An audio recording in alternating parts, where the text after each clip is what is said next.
Mute. You want to minimize physical contact as much as possible in this environment, and I think that by what I've heard you talk about, that would allow that to occur. This disease doesn't care who is related to who. It cares about what it can get a hold of and then proceed into another infectious case.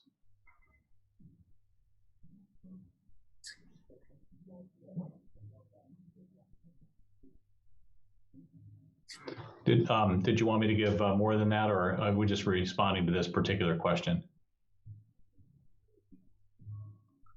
No, it's more just I just wanted to see what your thought was about having just one person on the site rather than, because I think we're all in agreement that having more than one person on a site is probably not going to happen.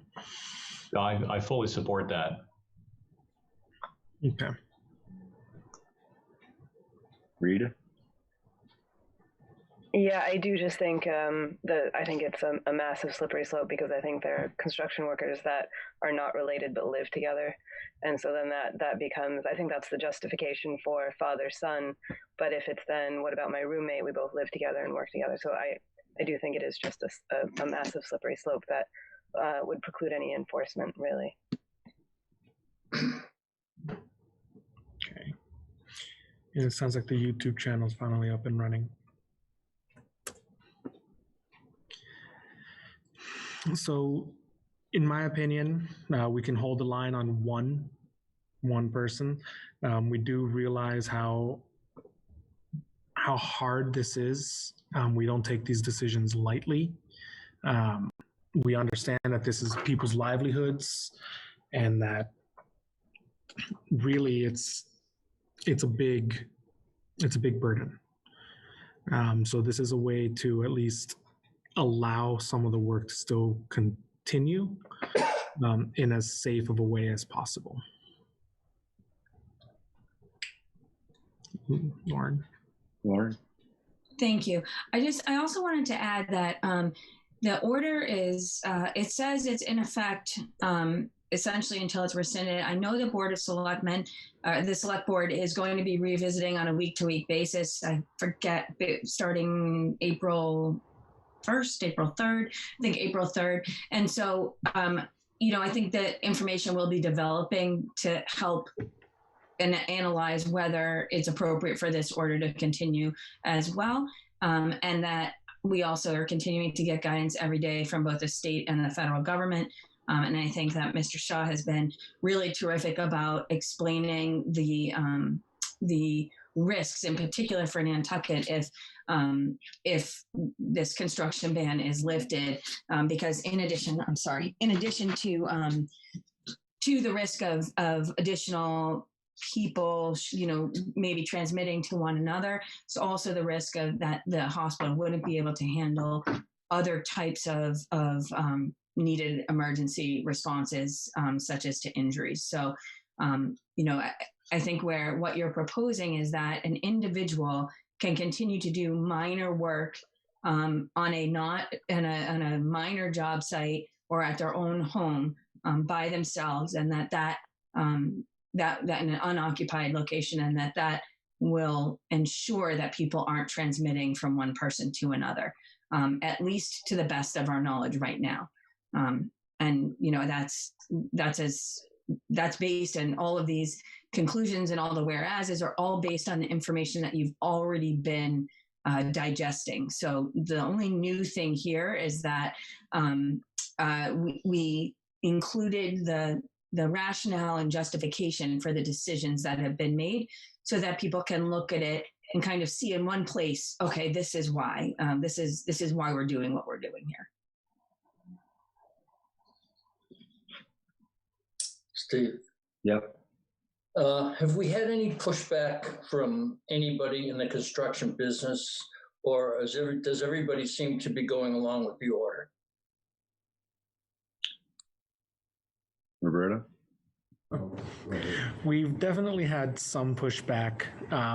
Everyone's trying to justify themselves being an essential worker, and we get it. It's work, and we are interrupting people's income streams. So we have had a few requests for waivers. We've only granted a minimal amount, 6 to be exact. So it's really tough. So we are getting some pushback, but in general, from what we see outside and what we see on the roads, or lack of what we see on the roads, in general, people are complying. What are some of the pushbacks that you have approved? So, Chief, would you?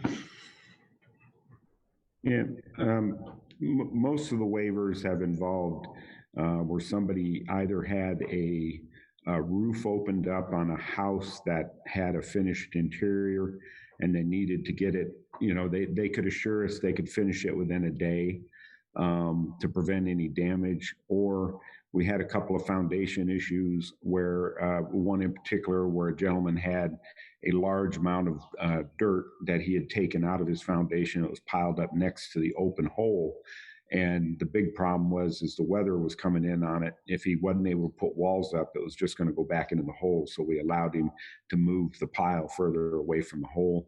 I think there was another one, 2 of them that were involved, hazardous material, dirt that had been soaked with oil from leaking oil tanks that was piled up, in one at a residential property and another one out at the DPW.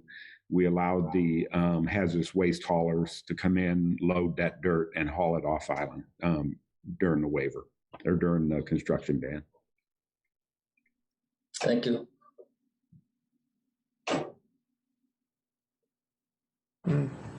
Read it.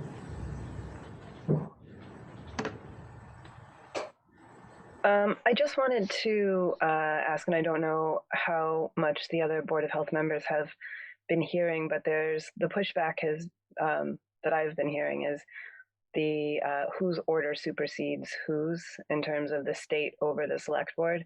And my understanding is that by the Board of Health adopting this, it ends that question, and essentially this is the order that supersedes anything the state has or clarifies the state. Or let's put details. Is that correct? Lauren? How did I know that question was going to come to me? So this order will supersede any provision. It's actually what I would suggest is a supplement to the earlier order that makes it clear that there are local issues that are being addressed here that cannot be addressed kind of across the board in the state's order.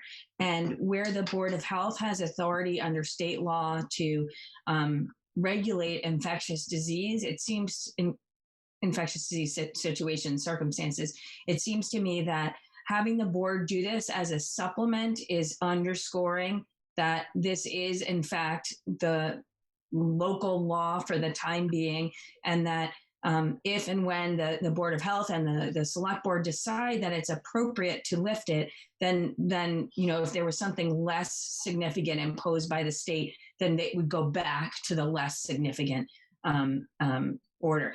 Also, let me just point out that even in the governor's order right now, just taking aside the town's action, the governor's order says that the only way that even essential businesses can keep operating is if they're able to demonstrate that they can do so safely in accordance with the guidelines. And it's my understanding that the way that this has been interpreted is that if a Board of Health decides that those guidelines cannot be met, which is essentially what you're doing here with respect to construction and landscaping, that then the local Board of Health has that authority under state law.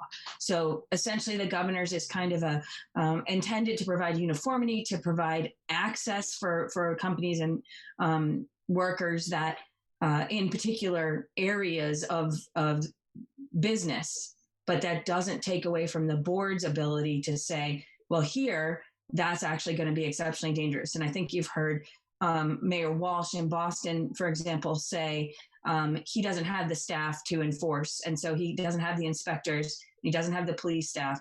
And so it's that same kind of rationale that we're relying on, but instead of it being Boston's rationale, it's Nantucket's rationale.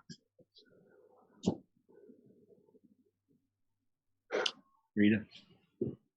I have a question about then who should be determining the dates. Right now, the select board has said until April 6th, but should it be coming from the Board of Health, or does it matter? Mr. Chair, is that okay if I respond? Yeah, go ahead. Okay, thank you. So I think that really, and I think it's been a collaborative process to get to here, actually.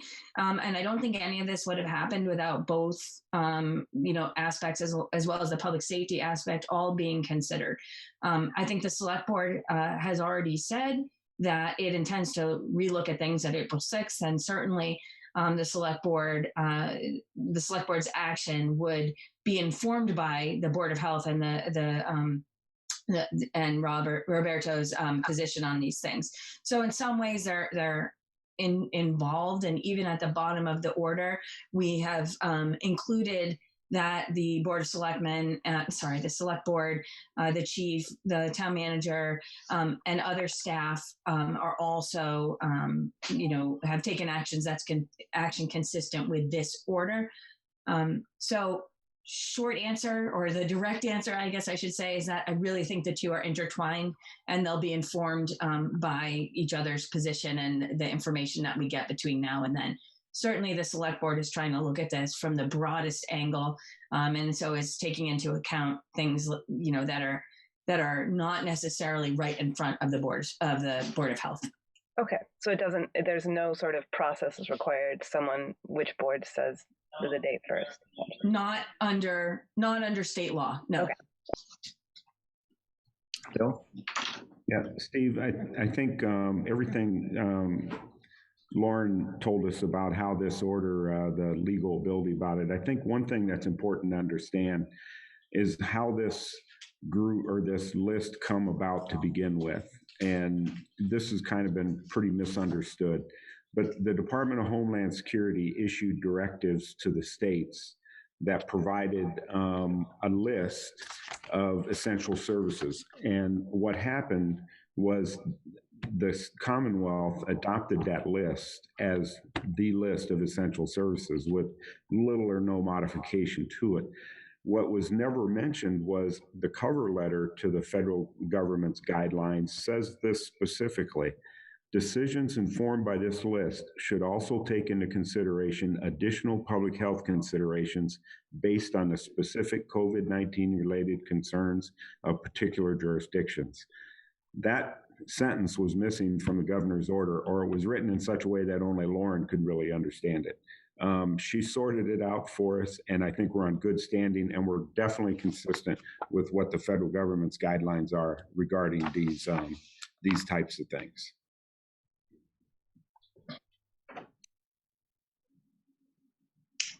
Any other questions? I have one question, Stephen. Public bus service on the island, that's still going to run the way it has been? Roberto? Yeah, it's still running. They've basically boxed off the driver, and they've made the 6-foot separations within the bus, so it's a very limited ridership. But it is still running because some people do depend on the NRTA to get to work, and the essential workers to get to work and back and forth. Okay, thank you. All right. Anybody else have any more comments, questions? No? Do we want to get a motion to accept the amendment to the emergency order as written? Mr. Chairman? Yeah. If I may, could it be to approve the supplemental emergency order as written? Yes. Thank you, sir. Could we get a motion to approve the supplemental order as written? So moved. Can I get a second? I'll second. Okay, seconded by Jimmy, and I think we'll do a roll call for approval. Malcolm? Yes. Jim? Yes. Colleen? Yes. Rita? Yes. And chairman says yes, so Amendment is approved. Supplemental order. Excellent. Thank you. All right, thank you very much. That makes our work a lot easier. And then we'll, keep everybody posted up to the select board's next meeting and how everything's going up until that date. Of course. Okay. And I think the last thing on the agenda is Board of Health members' updates and concerns.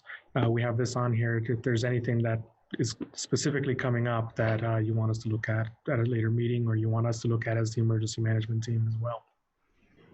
Does anybody have any concerns, comments? I would like to make a comment overall, if I could. I'll start by first thanking all of you for your leadership, your focus on community safety, your support of the Public Health Department and the Cottage Hospital. This is an interesting time. It's unprecedented in at least my lifetime. I've said that in print, and I say that to you. And we've made significant gains in how we're keeping this suppressed, I believe, on the island currently. The rapid action, the focus on sheltering at home, the community stepping up and listening to a call for action, understanding the significance of this disease, seeing how this disease has decimated countries, the elderly, and now we're seeing it's impacting those that appear to even have no comorbidities that would make them more susceptible. So it is a significant threat. What we have done here, I believe, has contributed to why we aren't currently seeing a surge in cases, but we are right now at the precipice of what we would be seeing and might be seeing if social distancing and physical distancing was not put in place and understood by the community. This is a time where the incubation of the cases that are on the island, the disease floating, started just a few weeks ago. And so as we move forward, the effect of this order and the effect of the community's efforts are going to be showing dramatically as we look at, can we keep this caseload to a few pebbles that are, an analogy would be bouncing along the bottom of the river, and don't have to turn into a big boulder, creating a dam, and then, of course, water over the dam. We will see that in the next 10 to 14 days. And this is known. It's a fact in epidemiology and public health that right now is not the time to let off the gas.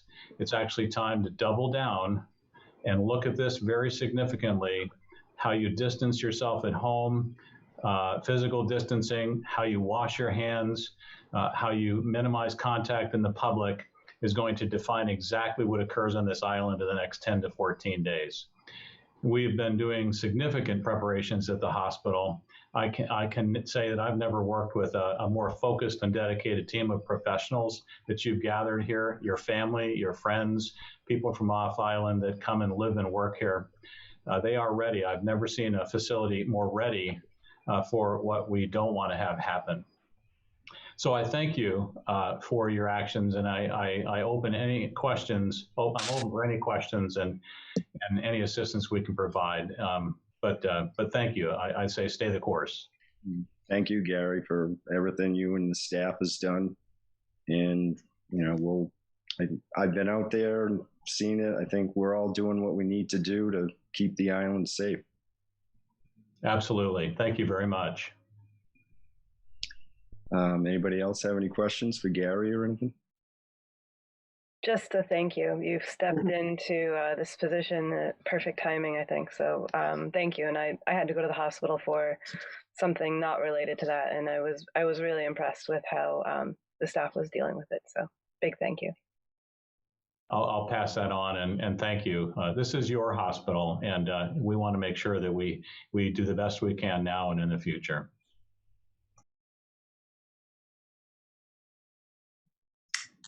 Everybody all set? All set. Motion to adjourn? Motion to close this meeting? Right. I'd make a motion to adjourn. I'll second. Okay, seconded by Jimmy. All in favor? Aye. Okay, great. Meeting's closed. Thank you, everybody. Thank you. Thank you. Take care. Take care. Thank It's okay, everyone. Stay calm. And here's the weather report. Breaking news. What's the weather like? It's raining! Thank you for watching Kids News.